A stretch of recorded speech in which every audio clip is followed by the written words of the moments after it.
रामचंद्राय नमः सांगितले सकळाव्रता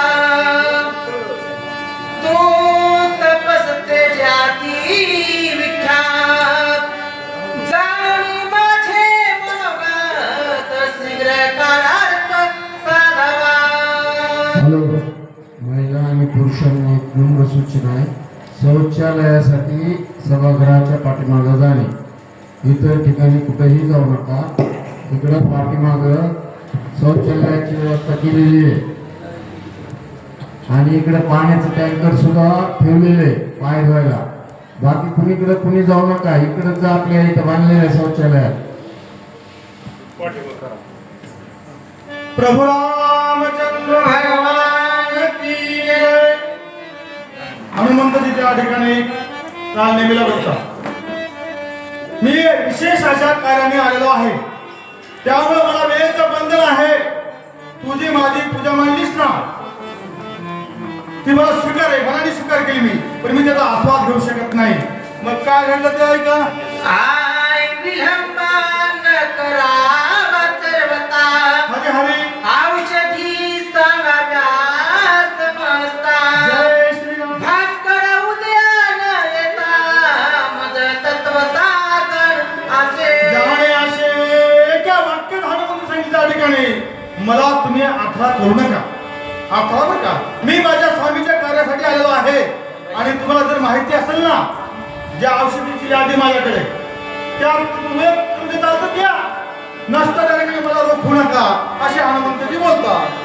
तव दर्शने मुनीवरा हरी. मान कोटी मजा कपिंद्रा करू पासी पाहुणेरा निरोप सत्वरा मज द्यावा. मी तुला पुन्हा विनंती करतो. आता वास्तविक पाहता समोरचा साधू नाही बरं का, पण जे संधी साधू असतात ते खऱ्या साधूपेक्षा जास्त विशेष दिसतात. त्याला दांभिक म्हणतात, दांभिक त्या ठिकाणी. आणि हनुमंताला का साधू ओळखून आला तर त्याची दृष्टी सम आहे महाराज बरं का. मनामध्ये सर्वांशी सारखं प्रेम आहे, म्हणून त्या ठिकाणी काल मी ओळखून आला. हे ऋषीवर्या, ऋषीवर्या म्हणतात, हे मुनिवर्या, तुझा पाहुणचार ठीक आहे, तुझं कार्य त्या ठिकाणी काय राम भक्ताची सेवा करणं प्रत्येकाचं कार्य.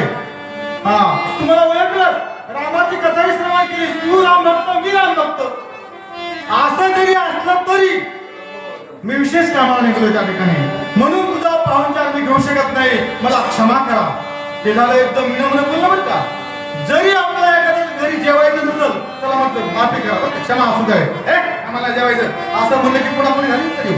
म्हणून त्या हनुमंत काय म्हणले, क्षमा करा, जाऊ द्या मला, जाऊ द्या, प्रेमाने बोलले. मग काय घडलं. श्रीविता सज्जन ग्रहावरीचे रे उदक जय श्रीराम. अंतरा पुनीत होते जय श्रीराम. प्राप्त होय दर्या नदी ब्रह्मा सुख देखतो पावे.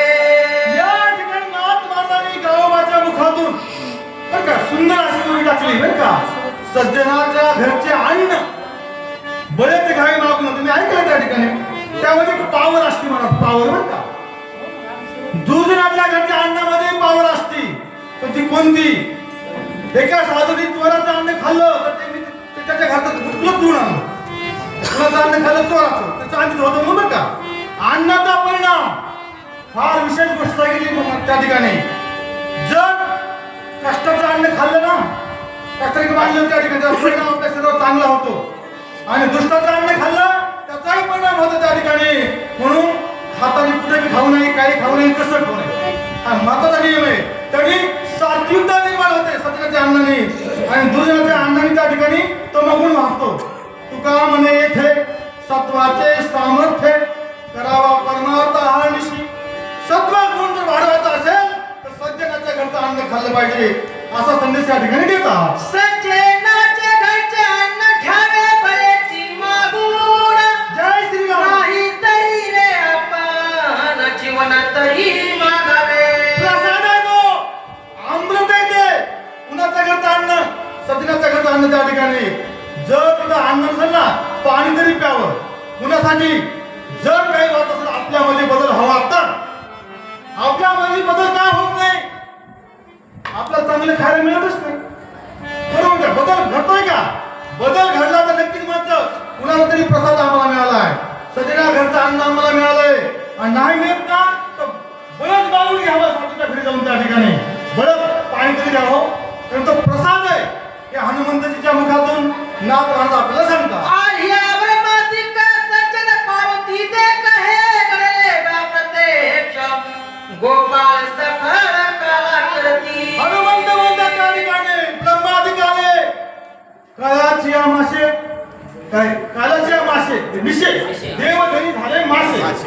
मासे अति घाई संकटात नाही बरं का? हा कायलाचे विषय देव झाले मासे देव झाले मासे ब्रह्मदेवा देखील सज्जन पुणे वृंदावनामध्ये गोकुळामध्ये हा सर्व यथा गोपिकांना हा सर्व गोपिका सर्व गोकुळवासी सज्जन महाराज त्या ठिकाणी परमार्थ करणारे मग त्यांचा काला खाईसाठी देवानाही त्या ठिकाणी माशाचं आय म्हणून घ्यावे फळ मुळाची जय श्रीराम तरी मी आलो राम कार्यासी हरी हरी नका का स्वामी कार्य सिद्धीसी सर्वता आरास हो तुम्ही मोठ्या सणाने फळं आणलेत मुळं आणलेत चांगला स्वयंपाक केला पंचपाकुराचा पण मी नाही खाऊ शकत त्या ठिकाणी पाणी पिल पाणी मात्र तुमच्या इथलं घेईन मी अशा हनुमंत म्हणतात त्या ठिकाणी मग काय घडलं आय सांधनी स्वामी कार्याचा जो पुढे घालीला उदर चिंता जय श्रीराम तो महापापी रे दत्तवता हरी हरी अंधपात जाय वेगी हनुमंत म्हणतात जो आपल्या गुरुचं जो आपल्या स्वामीचं कार्य सोडून त्या ठिकाणी पोटाची चिंता करेल ना स्वतःची बरं का त्याचं कार्य कधी सिद्ध होणार नाही एवढूशे पोट त्याचा केवढा बोभाट एखाद्याला विचारलं तुम्ही का भ्रष्टाचार केला तुझं पोटासाठी का असं वाईट लागला पोटासाठी अरे केवढं पोट आहे तुमचं डांबर खडी काहीच पुरत नाही पोटाला आपल्या काय पुरतं त्या ठिकाणी म्हणून हा जो पोटाची स्वतःची चिंता करून त्या ठिकाणी परमात्मा विसरेल साधूचं कार्य विसरेल आपल्या गुरुला विषय विसरेल त्याला कधीच सुख मिळणार नाही त्याला यश मिळणार नाही अशा या लागी स्वामी कर्ण होता पूर्ण न करी फळ मुळ रे भोजन जय श्रीराम तुझ्या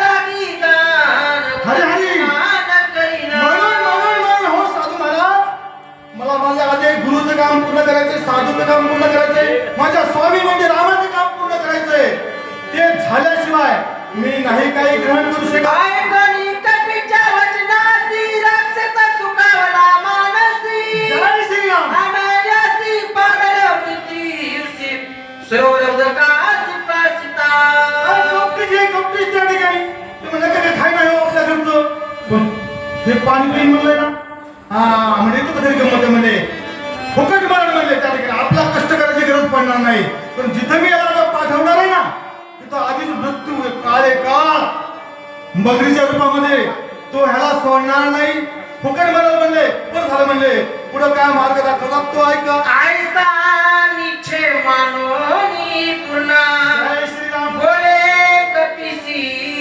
वचन स्वामी करे न होता दान हरी हरी आग्रह आपण करू नये हे साधू महाराज हे काल नेहमी बरं का पण साधू महाराज म्हणतात त्या ठिकाणी म्हणून मी अन्नाचा घासही घेऊ शकत नाही तुमचे पवित्र फळ आहे हो आश्रम सगळं व्यवस्थित आहे पण मी नाही खाऊ की माझा नियम आहे कारण बरं का नियम फार महत्वाचा नित्य नियमना मी ते प्राणी दुर्लभ आणि प्रत्यक्ष लक्ष्मी वल्लभ तया जवळी चला महाराज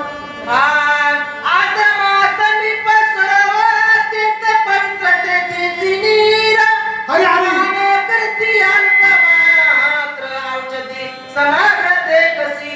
म्हणून त्या ठिकाणी आमच्या जवळ एक मोठं धरण आहे तलाव आहे आमच्या तलावाच्या पाण्यामध्ये गुण आहे कोणता गुण आहे सामान्य नाही तू त्यातलं पाणी घेतलं ना हनुमंता ते वानरा पाणी पिल्याबरोबर तुला दिव्य दृष्टी प्राप्त होईल म्हणजे तुला पाहिजे का काय पाहिजे शल्य विशल्य ब्राह्मणी सुवर्णपुष्पी त्याच वनस्पती त्या ठिकाणी ज्या सगळ्या तुला स्पष्ट दिसतील ओळखू येतील ते ज्ञान तुला अनायासे प्राप्त होईल फक्त कशाने एक घोट पाणी पिलं की म्हणून हा इथं जवळ तुम्ही जा आणि त्या जलाचं सेवन करा असे त्या ठिकाणी हनुमान अत्यंत विश्वासी जय श्रीराम कपट सर्वता नाही रे मानसी हरी हरी मानले त्याची वचन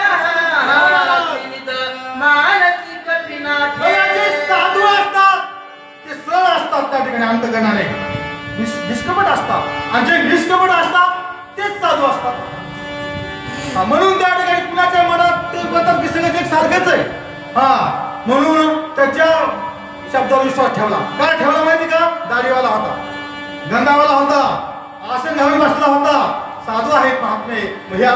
सांगतील का? खरंच असेल त्या पाण्यामध्ये ती शक्ती असेल, तिथला प्रसाद घेतला की आपलं वनस्पती द्या दिव्य औषधी ओळख होईल, असा विश्वास हनुमंतांनी ठेवला. मग काय घडलं? साधू वचनी विकल्प करी तो नर पापी महादुराचारी. जय श्रीराम. यश न पावे तो संसार. हरी हरी. जनाचरी आलीन एक तत्व नाथमाला सांगतात त्या ठिकाणी गावाच्या मुखातून. काय तत्व?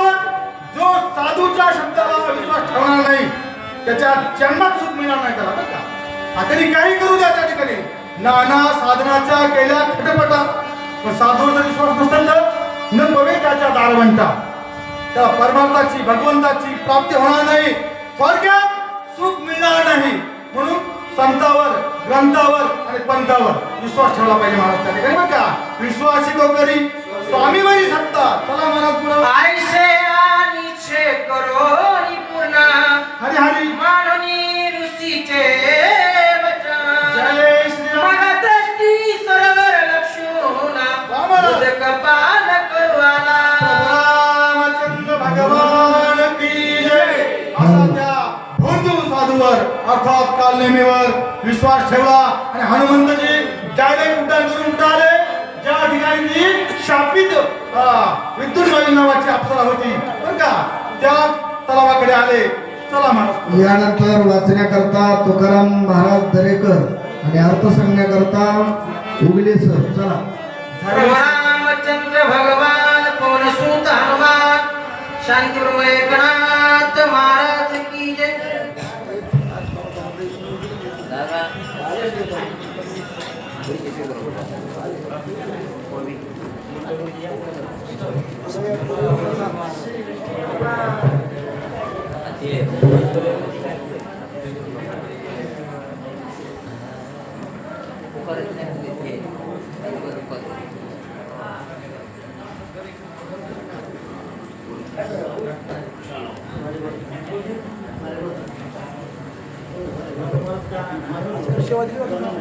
घेऊ काय कुठे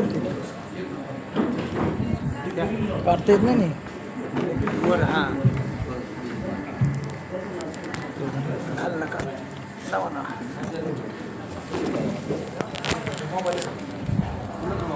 परशुराम